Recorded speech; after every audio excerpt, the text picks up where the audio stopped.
एक दिन एक हरे भरे बगीचे में एक बच्चा खेल रहा था। खेलते खेलते उसकी नजर एक कोकून पर पड़ी, जिसमें से एक तितली बाहर निकलने का प्रयास कर रही थी। अपनी पूरी शक्ति से संघर्ष कर रही थी, लेकिन वह कोकून से बाहर नहीं आ पा रही थी। बच्चा बड़ी उत्सुकता से इस दृश्य को देख रहा था।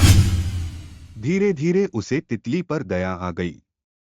उसने सोचा, बेचारी तितली कितनी परेशान हो रही है, क्यों न मैं इसकी मदद करूं। यह सोचकर वह दौड़ते हुए घर गया और एक छोटी कैंची ले आया। उसने कोकून को ध्यान से काट दिया ताकि तितली आसानी से बाहर आ सके। तितली बाहर तो आ गई, लेकिन उसके पंख पूरी तरह विकसित नहीं हुए थे। वे कमजोर और छोटे थे। बच्चा खुश था कि उसने तितली की मदद की, लेकिन जल्दी ही उसने देखा कि तितली उड़ने की कोशिश कर रही थी, परंतु उड़ नहीं पा रही थी। कुछ समय बाद तितली ने दम तोड़ दिया। बच्चा उदास हो गया और उसने यह बात अपनी दादी को बताई। दादी ने उसे समझाया, बेटा, तितली का संघर्ष करना उसके जीवन का हिस्सा होता है।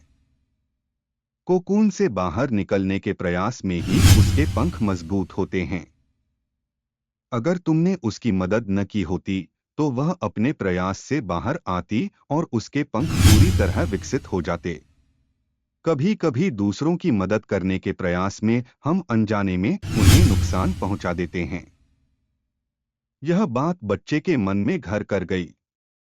उसने समझा कि हर संघर्ष का अपना महत्व होता है और बिना संघर्ष के विकास अधूरा रहता है।